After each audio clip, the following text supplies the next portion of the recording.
오늘도 주의를 거룩히 지키기 위해서 성전을 찾으신 여러 성도님들을 주의 이름으로 환영합니다. 우리 좌우에 앞뒤에 계시는 분들 사랑하고 축복합니다. 서로 인사 나누시기 바랍니다.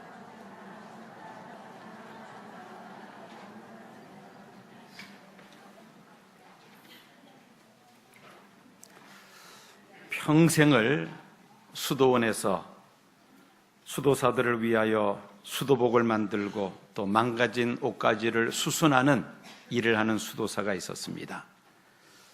이제 세월이 많이 흘러 드디어 세상을 떠날 때가 되었습니다. 그는 동료 수도사들에게 부탁을 합니다. 가서 천국의 열쇠를 가져다 주시오. 천국의 열쇠를 가져다 달라는 임종을 맞이한 수도사가 그런 말을 합니다. 도대체 천국의 열쇠가 뭔지 그 동료 수도사들은 알지를 못했습니다. 그래서 어떤 사람은 십자가를 가져다 주기도 하고, 또 어떤 사람은 기도할 때 쓰는 묵주를 갖다 주기도 하고, 또 어떤 수도사는 성경책을 갖다 주기도 합니다. 이 노 수도사는 고개를 좌우로 젓습니다. 마침내 수도원 원장이 이 노 수도사의 말이 무엇을 의미하는지를 눈치를 챕니다. 그리고 작업장으로 달려가서 작은 바늘을 가져와 임종하는 수도사에게 건네줍니다. 그제서야 이 노 수도사가 기뻐하면서 그 작은 바늘을 손에 쥡니다. 그러면서 마치 옆 사람에게 말을 하듯이 혼자서 중얼거립니다. 우리 둘은 참 오랫동안 함께 일했네. 둘이 함께 하나님의 뜻을 행하려고 무척 노력을 많이 했지. 그러니 이제 내가 내게 천국 문을 열어주어야지. 그런 말을 남기면서 운명을 합니다.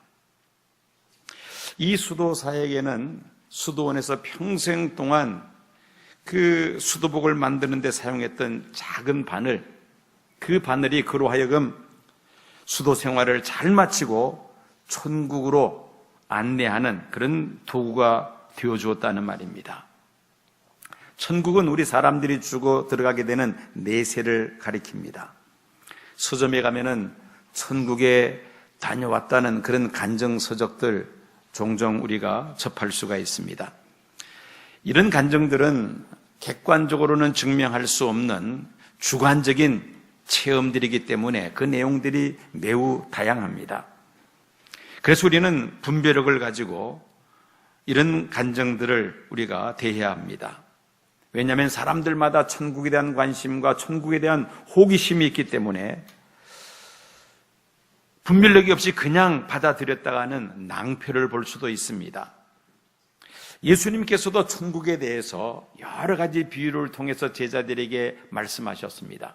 그러면서 제자들에게 뭐라고 말씀하시느냐면은 천국의 비밀을 아는 것이 너희에게는 허락되었으나 그들에게는 아니 되었다라고 제자들에게 말씀하십니다. 천국에 대해서 알고 싶다 해서 모든 사람들이 다 알 수 있는 것은 아니라는 것입니다. 허락된 사람들만이 천국의 비밀에 대해서 알 수 있다는 예수님의 말씀입니다. 앞으로 천국의 비밀이라는 주제로 매주일 강단에서 제가 말씀을 증거하고자 합니다. 오늘은 그 첫 시간으로 천국 열쇠를 가진 교회라는 제목으로 말씀을 전하고자 합니다. 오늘 설교 제목을 다 같이 한번 따라해 보실까요? 천국 열쇠를 가진 교회. 설교 제목만 여러분들 기억하셔도 오늘 여러분들 설교 잘 들으신 겁니다. 그래서 오늘 설교 제목을 여러분들 마음에 잘 새겨 두시기를 바랍니다. 사람들은 나름대로 천국에 대한 막연한 상상력을 가지고 천국문을 두드리며 보물섬과 같은 천국에 가는 지도와 그 천국문을 여는 열쇠를 찾기 위해서 안간힘을 쓰고 있습니다. 일반적으로 사람들이 천국 열쇠로 여기는 것들이 있습니다. 가장 많은 사람들이 생각하고 있는 것이 뭐냐면은 바로 물질, 돈이죠. 현대인들의 머릿속에 돈만 있으면 무엇이든지 할 수 있다. 이 황금만능주의 시대 속에 우리가 살고 있기 때문에 돈을 천국 문을 여는 열쇠로 생각하는 사람이 있습니다. 돈을 가지고서는 결코 우리는 천국 문을 열 수 없습니다. 세상 재물이 천국 열쇠가 될 수 없다는 말입니다. 사람들이 부러워하는 권력과 명예를 가지고서도 우리가 천국 문을 열 수 없습니다. 그것들이 천국 열쇠가 될 수 없다는 말입니다. 세상 지식과 학문이 천국 열쇠가 될 수가 없습니다. 아름다운 외모나 또 좋은 혈통의 가문이 천국 문을 여는 열쇠가 될 수 없습니다. 천국 문을 여는 열쇠라고 말할 때 머릿속에 번쩍 떠오르는 사람이 한 사람 있을 겁니다. 그 사람이 누구일까요? 우리 찬양대. 예, 그렇죠. 베드로입니다. 베드로. 오늘 성경에 등장하고 있는 베드로이죠. 예수님께서 베드로에게 친히 말씀하셨습니다.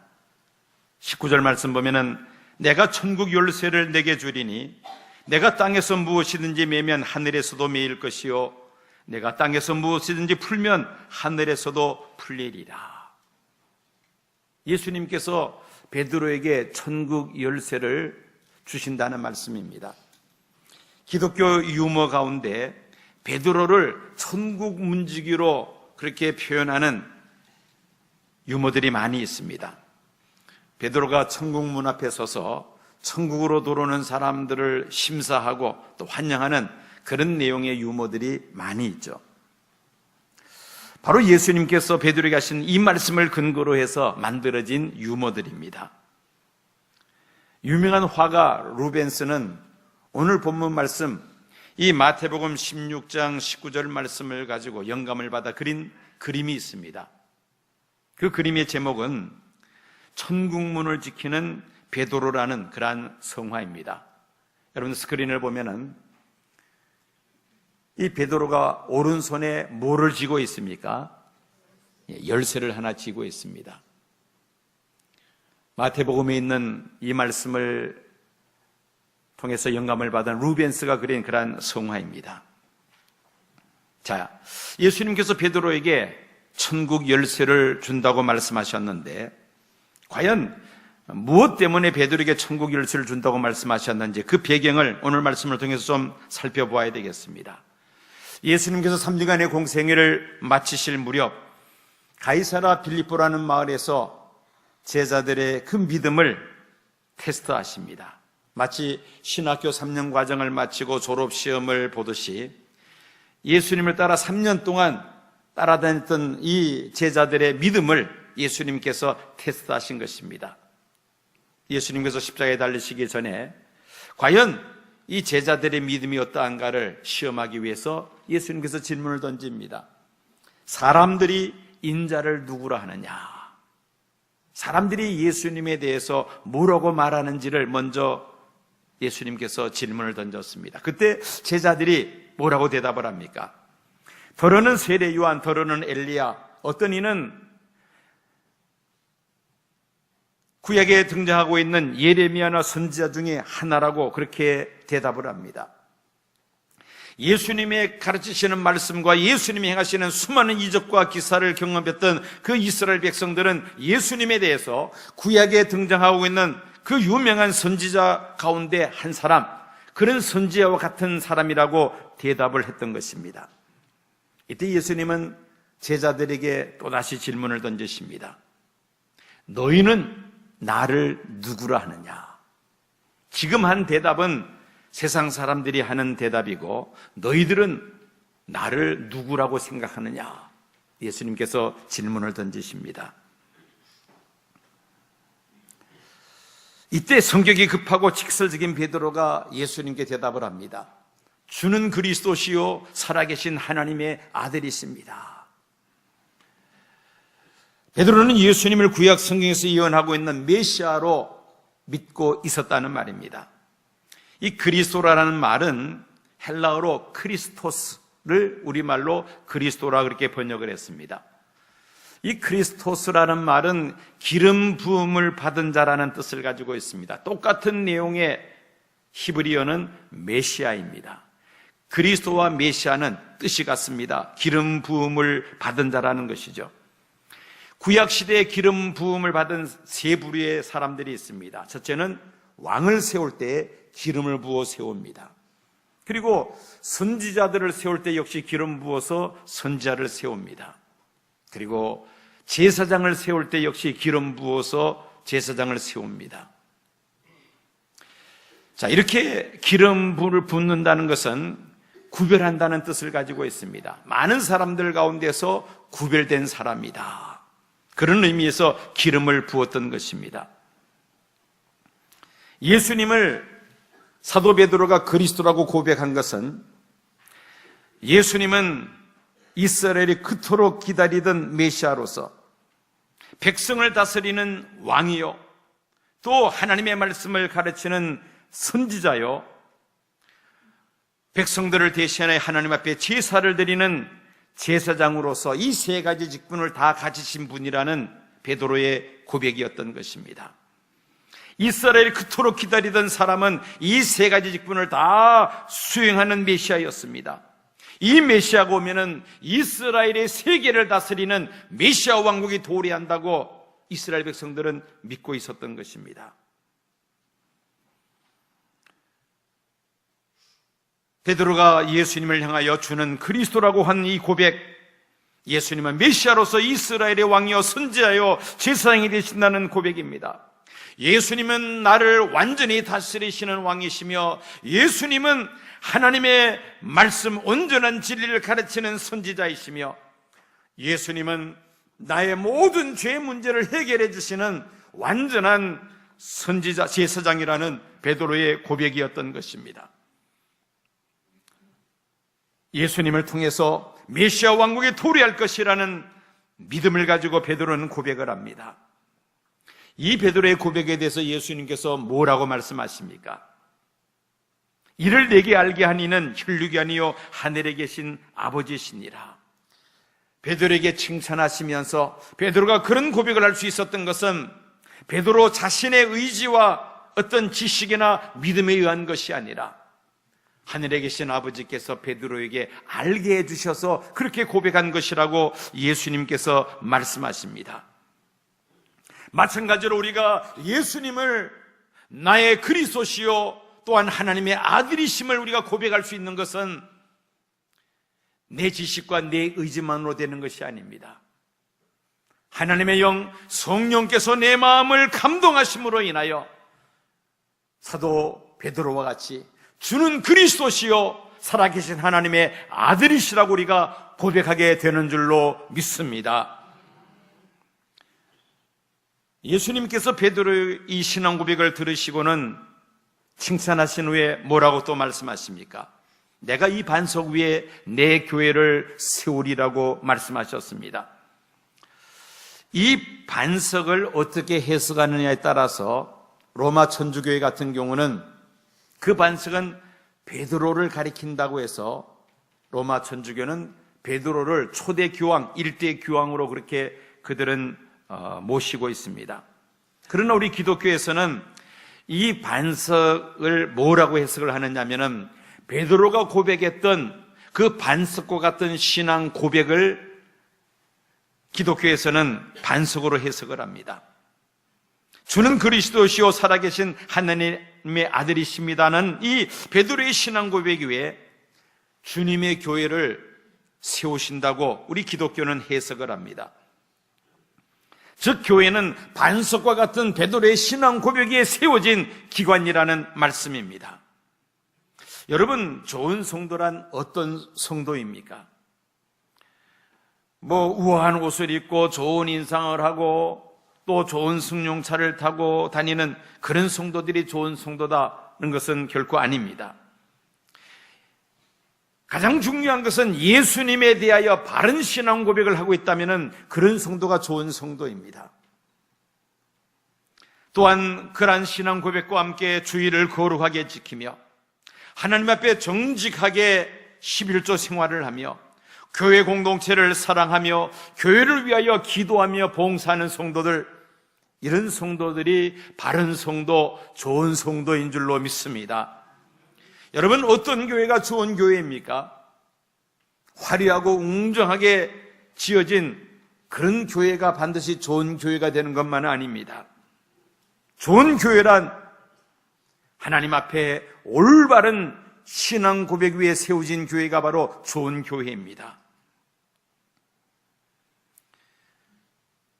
아파트에 살면서 편리한 생활에 몸매인 성도들은 집에서 가까워야지만이 좋은 교회라고 생각하시는 분들이 있습니다. 물론 집 가까이 있어서 신앙생활을 편리하게 할 수 있다면 더 말할 나위 없이 좋겠습니다마는 그 이전에 과연 베드로가 고백했던 그 신앙 고백, 주는 그리스도시요 살아계신 하나님의 아들입니다라는 이 고백 위에 세워진 교회, 바로 그 교회가 좋은 교회인 것입니다. 거리가 멀고 가깝고가 문제가 아닙니다. 반석과 같은 바른 신앙 고백 위에 세워진 교회 공동체라면 그 교회는 좋은 교회인 줄로 믿습니다. 예수님을 머리로 삼는 교회입니다. 사람이 머리가 되는 교회가 아닙니다. 성도들이 하나님을 사랑할 뿐 아니라 서로 뜨겁게 사랑하는 교회, 이런 교회가 좋은 교회입니다. 교회의 머리가 되시는 예수님께서 기뻐하시는 일들을 마음껏 이루어드릴 수 있는 교회, 그런 교회가 바로 하나님 보시기에 좋은 교회라는 말씀인 것입니다. 가끔 교회들 가운데 사람이 머리가 되는 그런 교회들이 있습니다. 담임 목사가 머리인 교회, 장로가 머리인 교회, 아니면 어느 특정인이 머리가 되어 있는 그런 교회가 있습니다. 이런 교회들은 문제가 있는 교회들입니다. 예수님은 내가 이 반석 위에 내 교회를 세우리라고 말씀하십니다. 반석과 같은 신앙 고백 위에 내 교회, 예수님의 교회를 세우신다는 것입니다. 예수님을 머리로 삼는, 예수님의 뜻을 이루어드리는 교회를 세우신다는 말씀입니다. 예수님을 머리로 삼는 교회는 무슨 일을 하든지 먼저 예수님의 뜻이 무엇인가를 생각하고 그 뜻을 이루어내기를 힘쓰는 교회, 그런 교회가 바로 예수님을 머리로 삼는 교회입니다. A 토저라는 사람은 교회 안에서 일어날 수 있는 최악의 상황은 기도 안 하는데도 모든 일이 잘 되고 있다고 느끼는 그런 교회라고 말을 합니다. 기도하지 않아도 모든 것이 잘 이루어지는 교회, 이런 교회가 최악의 상황이라는 것이죠. 우리 시온교회가 좋은 교회가 되기 위해서는 예수님은 그리스도시요 살아계신 하나님의 아들이심을 믿음과 동시에 예수님을 교회의 머리로 삼고 머리 되시는 주님이 원하시는 그 일들을 우리가 활발하게 이루어 드릴 때에 우리 시온교회가 좋은 교회로서 든든하게 세워질 줄로 믿습니다. 예수님은 반석과 같은 베드로의 신앙 고백 위에 주님의 교회를 세우실 뿐만 아니라 교회에 천국 열쇠를 주실 것을 약속하셨습니다. 19절 말씀 다시 보면은 내가 천국 열쇠를 내게 주리니 내가 땅에서 무엇이든지 매면 하늘에서도 매일 것이요 내가 땅에서 무엇이든지 풀면 하늘에서도 풀리리라고 말씀하십니다. 열쇠를 쥐고 교회에서 잠그면 하늘에서도 잠겨지며 또 교회에서 풀면 하늘에서도 풀려진다는 말씀입니다. 교회가 얼마나 중요한 기관인지를 다시 한번 우리가 깨닫게 됩니다. 요즘은 아파트 같은 경우에 대다수가 옛날처럼 그런 자물쇠로 여는 것이 아니라 이 번호키로 문을 열도록 그렇게 되어 있습니다. 그렇지만은 이전에는 열쇠를 가지고 다녔어야만 합니다. 열쇠가 없으면은 문을 열 수가 없어요. 15층 아파트에 살고 있는 분이었습니다. 어느 날 쇼핑몰에 가서 물건을 잔뜩 사가지고 차로 실어 와서 주차해 놓고는 이제 양손에 그 짐들을 들고 이제 엘리베이터 앞에 섰습니다. 그런데 그날따라 그 엘리베이터 앞에 무슨 쪽지가 붙어 있느냐면은 점검 중이라는 쪽지가 붙어 있습니다. 뭐 다른 방법이 없습니다.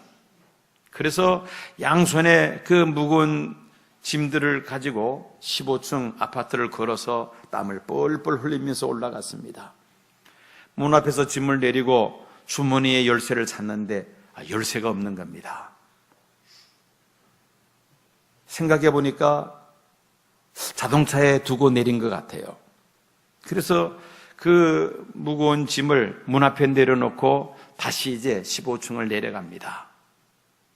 내려오니까 다리가 후들후들 떨립니다. 자동차 문을 열었어요. 아파트 열쇠를 찾는데 열쇠가 없습니다.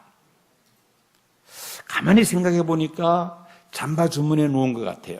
그래서 잠바 주머니를 뒤졌는데 잠바 주머니에서 열쇠가 나오는 겁니다. 웃는 사람들은 다 왕년에 경험해 본 사람들이죠. 얼마나 누구를 원망할 수도 없습니다. 자기의 기억력이 잘못된 것만 원망할 뿐이지 누구를 원망할 수가 없죠. 그런 일들이 가끔씩 있을 수가 있습니다. 그 열쇠가 있어야지만이 그 문을 열 수가 있습니다. 여러분, 내 집임에도 불구하고 열쇠가 없으면 문을 열고 들어갈 수 없다는 것이죠. 반드시 그 자물쇠에 맞는 열쇠가 있어야지만이 내 집에라도 들어갈 수 있다는 것입니다. 천국에 들어가려면은 열쇠가 필요합니다. 그 열쇠란 바로 베드로가 고백했던 신앙 고백입니다. 우리 다시 한번 따라해 보겠습니까? 주는 그리스도시요 살아계신 하나님의 아들이십니다. 이 고백만 있으면은 천국 문을 열 수 있다는 것입니다. 믿으시면 아멘 하십시오. 여러분들은 다 이 천국 열쇠를 다 소유하신 분들인 줄로 믿습니다. 망설일 필요가 없습니다. 우리가 주님 나라에 들어갈 때 다른 세상 것 가지고 천국 들어가는 것이 아니죠. 바로 이 신앙 고백 하나 가지고 천국에 들어갈 수가 있는 것입니다. 다른 건 다 잊어버려도 이것만은 잊어버리면 안 됩니다. 다시 한번 다 같이 따라 보시겠습니까? 주는 그리스도시요 살아계신 하나님의 아들이십니다.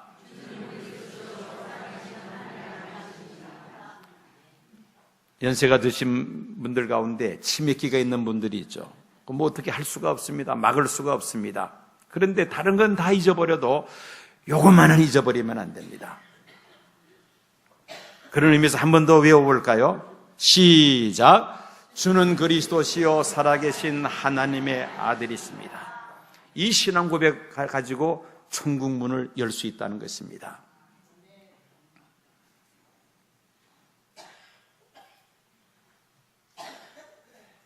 교회는 천국 열쇠를 가지고 있는 하나님께서 친히 세우신 중요한 기관입니다. 그리고 이 열쇠를 우리에게 맡겨주셨습니다. 우리는 이 열쇠를 잘 관리해야 할 책임이 있습니다. 이 열쇠를 숨겨놓고 나 혼자만 그 열쇠 가지고 천국에 들어갈 것이다, 이렇게 생각하는 사람은 크게 잘못 생각하고 있는 사람입니다. 나만 그 열쇠를 가지고 천국에 들어가는 것이 아니라 이 열쇠를 갖지 않고 있는 많은 불신 영혼들, 그들에게 예수 그리스도의 복음을 전하여 함께 천국으로 들어가야 할 줄로 믿습니다. 교회 사명이 무엇입니까? 이 천국 열쇠를 가지고 우리끼리만 예수 잘 믿고 천국 들어가자는 것이 아닙니다. 하나님께서 우리에게 주신 이 열쇠를 가지고 우리 주변에 예수를 알지 못하는 많은 불신 영혼들, 그들에게 예수 그리스도의 복음을 전하고 그들도 우리와 함께 천국에 들어갈 수 있도록 이 열쇠를 가지고 우리가 복음을 전하는 것이 바로 교회의 사명인 줄로 믿습니다. 이 지역 사회뿐 아니라 저 북녘 땅에 있는 우리의 동포들, 그리고 땅끝까지 예수를 알지 못하는 사람들에게 이 예수 그리스도의 복음을 전하여 그들도 우리와 마찬가지로 주는 그리스도시요 살아계신 하나님의 아들이십니다 고백하고 함께 천국에 들어가는 것, 이것이 바로 교회에 맡겨진 중요한 사명인 줄로 믿습니다. 얼마 전에도 이 예화를 들었습니다마는 성결교회 유명한 부흥사 이성목 목사님이라는 분이 있었습니다. 이 목사님이 6.25 전쟁 때 공산군에게 체포가 되었습니다. 인민군 대장이 이 목사님을 신문합니다. 영감, 왜 예수 믿어? 천당 가려고 예수 믿지? 천당 가봤어?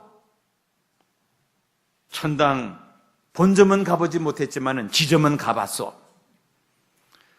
아니, 천당 지점이 어디에 있어? 예배당이 바로 천당 지점이요. 은행도 본점이 있고 지점이 있는데 천당도 본점이 있고 지점이 있어. 그러면서 이 지상에 세워진 교회가 천당 지점이라고 말하는 것이었습니다. 그 말을 들은 인민군 대장이 이 영감이 진짜 예수쟁이구만 그러면서 쫓아냈다는 그런 유명한 일화가 있습니다. 여러분, 우리 시온교회는 천국 지점인 줄로 믿습니다. 이 지점에 천국 열쇠를 예수님께서 맡겨주셨습니다. 우리 한 사람 한 사람에게 천국 열쇠를 맡겨주신 줄로 믿습니다. 이 열쇠 우리가 잘 보관해야 됩니다. 이 열쇠 잃어버리면 큰일 납니다. 다 잊어버려도 주는 그리스도시요 살아계신 하나님의 아들이십니다. 요 글만은, 요 한 문장만은 절대 잊어버려서는 안 됩니다. 그리고 나만 기억하고 나만 천국에 들어갈 것이 아니라 이 복음을 알지 못하고 믿지 못하는 많은 불신 이웃들이 있습니다. 그들에게 이 복음을 우리가 전해야 할 줄로 믿습니다. 천국의 비밀 첫 번째 오늘 설교는 천국 열쇠를 가진 교회입니다. 저와 여러분들이 우리 시온교회가 또 지상에 있는 많은 교회들이 천국 열쇠를 쥐고 있다는 것입니다. 하나님께서 우리에게 주신 이 천국 열쇠를 가지고 이제는 많은 사람들을 하나님 앞으로 인도해야만 합니다. 교회는 주는 그리스도시요 살아계신 하나님의 아들이라는 신앙 고백 위에 세워져야만 합니다. 예수님이 교회의 주인이 되시고 머리가 되셔야만 합니다. 교회 주인 되시는 예수님의 뜻이 무엇인지를 분별하고 그 뜻을 이루어드리는 교회가 되어야만 합니다. 예수의 복음이 이 지역 사회로부터 시작하여 땅끝에 이르기까지 힘있게 전파하는 교회가 되어야 할 줄로 믿습니다. 수많은 사람들을 하나님께로 인도하는 구원의 방주의 사명을 감당할 때에 천국 열쇠를 가진 교회로서의 사명을 감당하게 될 줄로 믿습니다. 지금은 우리 주 예수 그리스도의 은혜와 아버지 하나님의 극진하신 사랑과 성령님의 감동 감화 충만 역사하심이 주는 그리스도시요 살아계신 하나님의 아들이십니다. 이 고백하는 자에게 천국 열쇠를 맡기심을 믿으며 또 이 고백 위에 세워진 교회에 예수님께서 천국 열쇠를 맡기셨음을 믿으며 귀한 사명 감당하기로 다시 한번 결단하는 이 자리에 머리 숙인 사랑하는 성도들과 시온교회에 속한 모든 믿음의 권속들과 이 땅에 거하는 하나님의 백성들 위해 지금부터 영원까지 함께 하옵시기를 간절히 축원하옵나이다.